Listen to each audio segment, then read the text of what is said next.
Good afternoon. All rugby events this weekend overshadowed by the death of John Howe, the England B and West Hartlepool lock. He collapsed during his club's game against Morley yesterday and died later from a suspected heart attack. There are 3 clubs left in the race for the Courage First Division title. This week, Orrell, the joint leaders, played Gloucester, the side who knocked them out of the cup last month. Dewi Morris, interception, it was on for Morris, and that might just seal the victory. And yet again, Orrell have given it away. Gloucester's title hopes vanished when they lost to 3rd place Northampton. Once again, it's 4-2, it must be on here. Dawson, can he pass it well enough in to Thornycroft? The link was Tebbett, and Northampton deserved that spectacular score. And the one they're all looking out for, the defending champions Bath, who are hitting top form at just the right time. And this afternoon, coverage of all 3 clubs who must keep winning to stay in contention. And a warm welcome this afternoon to my studio guest, Peter Winterbottom, who's just returned from Johannesburg, where he was playing for the South African Barbarians against Transvaal. Man of the match he was too.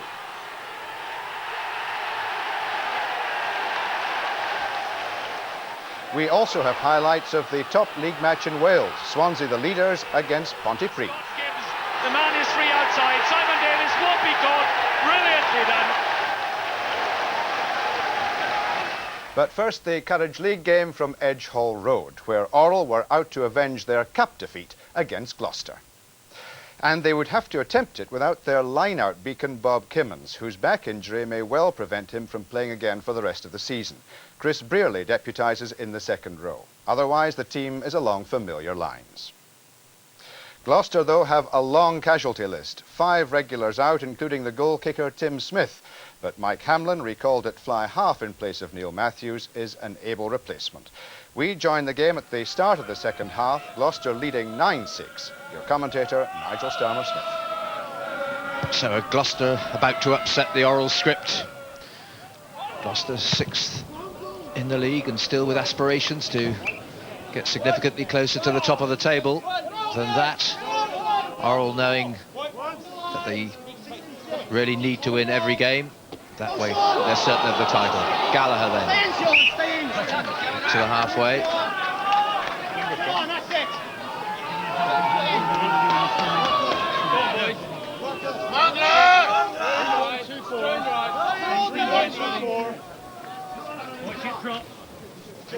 John Hawker with the throw.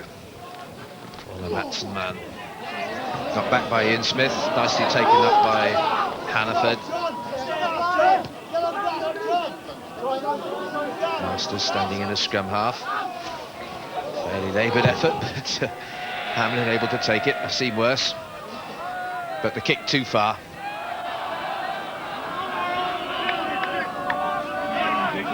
The chairman of rugby here, Des Seabrook, alongside President Brian Taberner. From the 22. Good kick.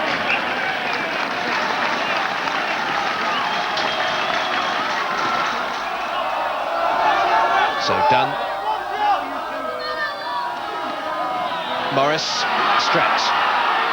Bit of adventure at last. Taberner in the line. One for Heslop to chase. Back there is Hamlin. Good cover support.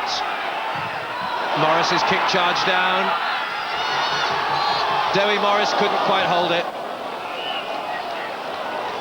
So the whistle's gone. And Fielden's pass to Morris could have been a scoring one. So it was well got away to Morris. Morris in desperation trying to clear. Charge down. Falls to Fielden. Morris anticipating well. The pass just a shade too far behind him. Dewi Morris, number 9 England caps. Dream season. Try in 3 of the season's championship internationals. What he'd give for one now. Feeds Strett though. Taberner in the line. Bit man and ball that was. With the safe colour of Marmont, but Gloucester are offside. And that's going to be a kick in front of the post. Morris looks as if to take the short one, surely not. With a clear and simple 3 points on offer here. So a 50% record so far. 2 over, 2 missed. That improves the percentage a bit and certainly levels the scores for Orrell at 9-all, 16 minutes into the second half.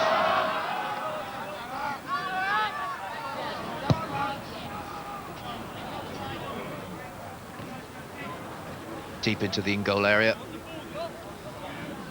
to produce the dropout.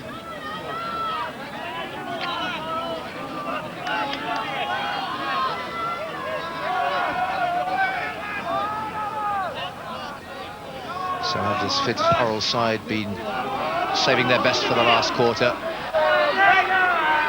Taken for Gloucester by Andy Deacon. To Hannaford.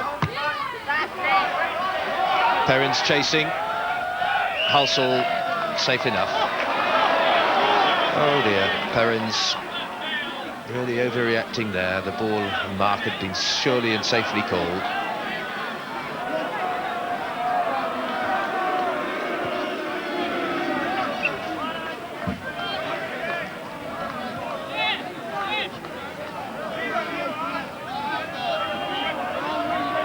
Done with the throw. Move round the front. Safely back to Dunn. Hannaford in there. Masters and Folk trying to roll it off. It's there again. Hannaford back in position by now. Hamlin. Cummins to Kasky. Kasky darting, weaving little run. Quite an elusive player. It's back to Deacon again. Gloucester mount the pressure. That's the Orrell goal line behind. Finally held. And Gloucester going forward. Well, Falk's done well as a stand-in for Ashmead, who's out injured.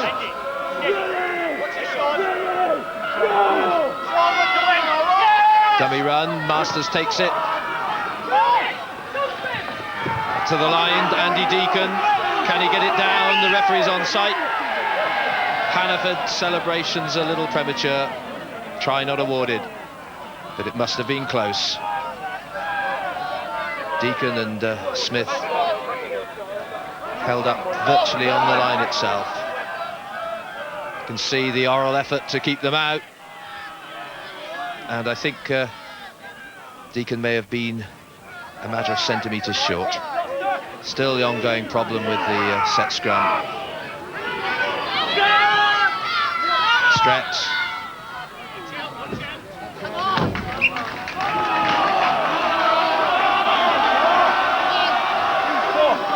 We're well into the last quarter of this match. About 18 minutes to go. It's 9 points apiece. Crowd was well offside. Crowd appeals unjustified.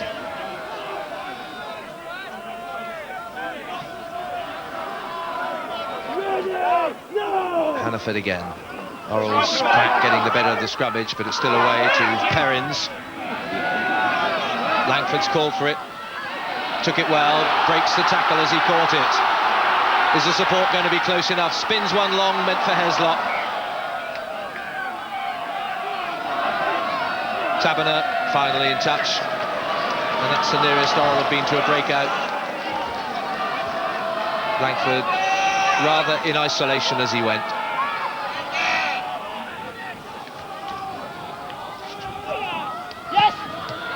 Well taken by Morris. Strett, Langford. Strett on the inside pass. Poor pass, but they've managed to get a penalty out of it. Penalty that came, good feed, and then the inside pass. Well, the player tackled without the ball, which produced the penalty. Morris to Fielden, up towards the 22. Ashurst inside, rather Hulsall inside to Taberner.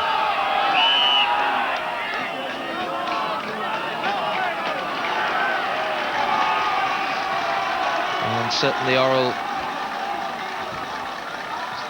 so much more challenging when they start to spin the ball and stretch the Gloucester defence.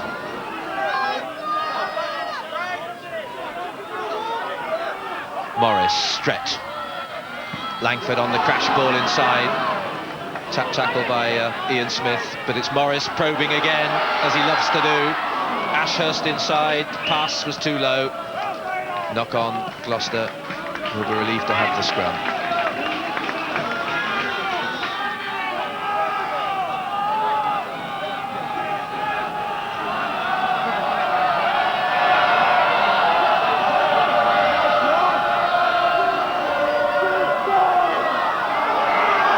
Motoring forward.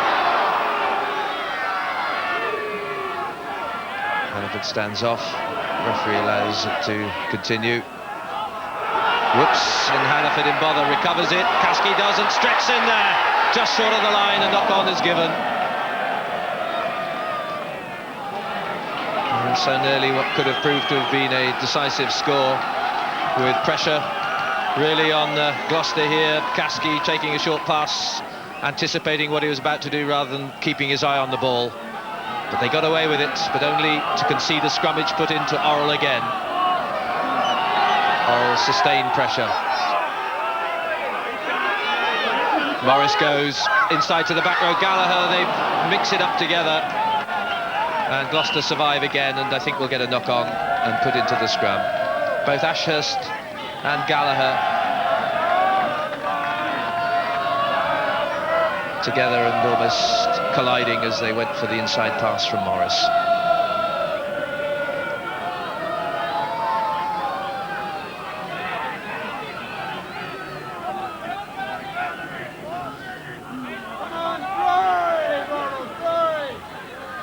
Hannaford himself. That's a good kick.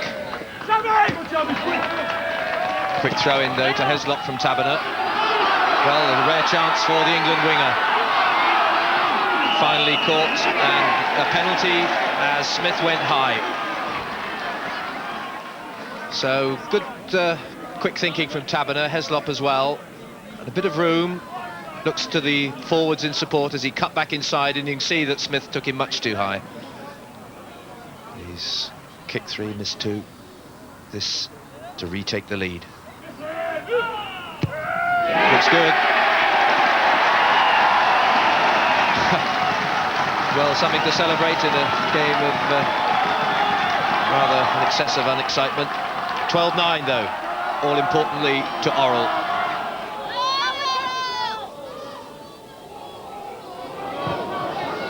Langford up from the midfield. Gallagher, well set up on the 10-metre line. The short, sharp pass to Hines. Hines, the England understudy at prop. That's Paul Manley. Gloucester's 22, midfield. And a penalty against Gloucester offside.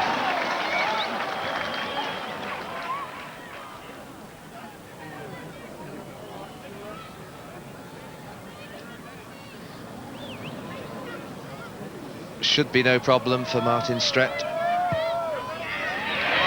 And over goes penalty goal number 5. In a game of 8 penalties, it's 5-3.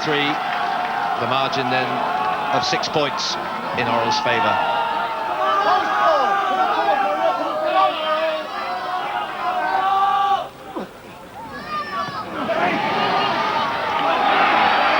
Kuzani's good work. Morris held midfield. Lovely reverse pass by Hitchin, the hooker, to Hines. Fielden.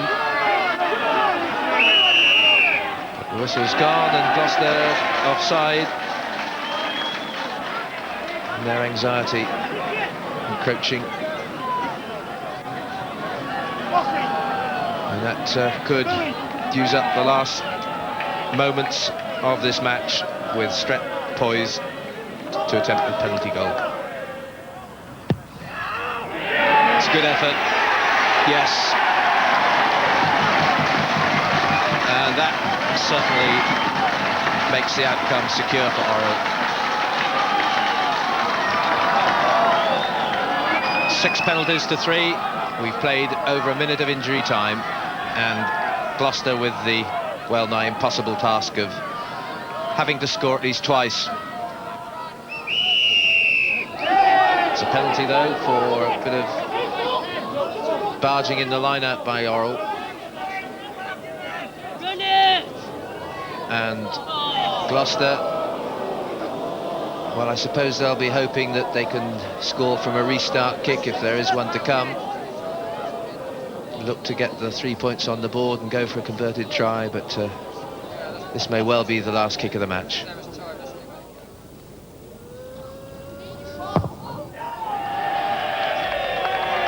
Good kick. And in fact, well, it's not the final whistle, so maybe the decision was entirely justified. Hamlin on target, Gloucester within 6 points, and they'll certainly restart this game now, so theoretically, hope still alive for Gloucester. They'll run from here. Perrins inside the Gloucester 22, trying to keep it alive. Hamilton's kick somewhere infield. Taberner's kick into the corner is perfect.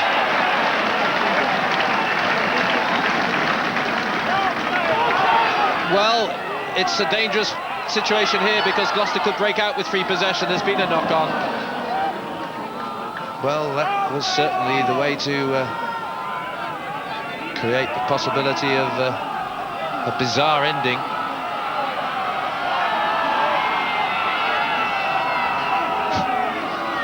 Morris, though, with a chance for Orrell to wrap it up here. Thought a ball in touch might have made some sense at this stage. We've had 5.5 minutes. I don't recall that amount of time spent with injury problems. But Gloucester will be happy for him to let it stay in play as long as they can. Hamlin's kick straight though to Heslock, took it well. The kick direct into touch, and I'm sure Heslock was anticipating the final whistle there. Possession for Morris. Runs into the waiting arms of Ian Smith. Orrell possession again though, Strett to Langford. It's for Halsall to chase. Back goes Perrins. Ball in touch, only 3-4 metres out from the Gloucester line again. We've almost had 7 minutes now of injury time. And that indeed is the final whistle. And Orrell have done the necessary, not in the most stylish of fashions, a game that really leaves few memorable moments, but for Orrell it was the achievement of victory over Gloucester that brought sweet revenge for the cup defeat and also kept them on target for the league championship, and that's what mattered to them. Yes, the 2 points were vital as far as we were concerned, and you know, we just stay that little bit in front of the pack. I think, you know, we've got to win our games, and if we win, then you know we should win the league. But we've got 2 hard games against Wasps and Harlequins away, and then we've got to play Nottingham the last game. And I think right through the first division, all the games are difficult, and you know, 1 or 2 teams have struggled through the season, but right through, you know, it's very hard, very difficult. Do you think the players now are sort of a bit worried about last year when everything was sort of, well, in target, wasn't it, both the cup and the league, and then they ended up with a disappointing end on the league front? I think so. I think what last year in some ways did us a little bit of good. You know, if you're good enough to win the league, you will win it. But I'm glad to be up there and involved with the top of the table rather than fighting the relegation battles. I know there's a lot of the teams in the first division would gladly swap us positions. And you know, I think last year we worked hard and we played hard in those last games, but we just, you know, tired, and we just didn't have the little bit of luck. And I think, you know, Strett has banged the goals over today. If he'd have done that in the last 3 league games last year, we would have been thereabouts. But I still don't think we'd have overtaking Bath. They went through and won all the games. So I think we're in that position this year. Of course, there's one other added problem, of course, and that is the involvement of, well, virtually all the side in the county game, the county final now, and of course the league. Will that take precedence, or how are you going to resolve that one? Well, we're going to have a chat in the dressing room after, but I think having come so far, you know, with regard to the Courage League, I think the lads will stay with the league. You know, I don't think they would desert it now. I'm sure they won't, and I think it's only right, really. And we've talked to Lancashire, and they understand the predicament we're in. It's not of our doing, but you know, we've got to put up with it. At Franklin's Gardens, Northampton. So I think they should be okay. But the point is, Ian, in a way, you've lost a little bit of impetus. Bath are really peaking, aren't they? They certainly are, yeah. It's going to be a difficult game. We're in the no illusions. We've got to play exceedingly well just to stay in the game, to be honest. I think that if we play to our potential, we could win. But also if we play to our potential, we could lose. It's one of those games. But I think the boys will do well. Because you also must have the awful memory of 2 seasons ago when, you know, you were in for everything and it all went wrong towards the end. That's right, yeah. There are signs it's gone the same way, to be honest, but I think we're going to put the stops on that straight away. We had a bit of a chat in the changing rooms. But this is the 3rd time I played Bath at King's Home in a semi-final, so let's see if we can win this one.